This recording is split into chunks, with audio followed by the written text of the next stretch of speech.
And there were in the same country shepherds abiding in the field, keeping watch over their flock by night.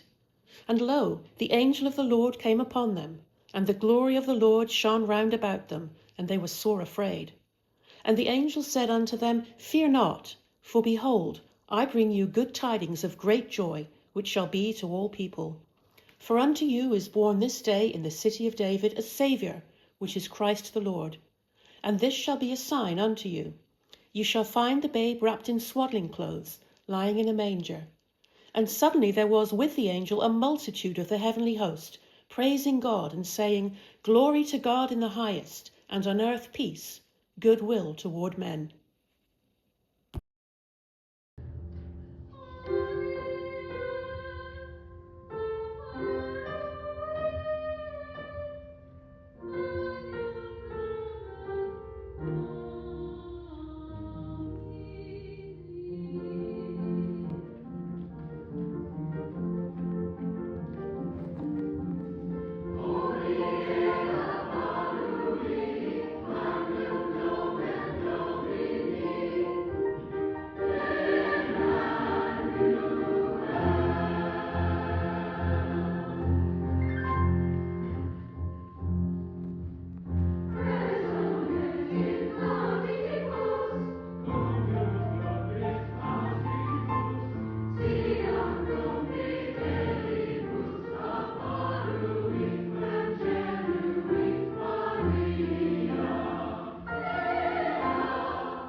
Thank you.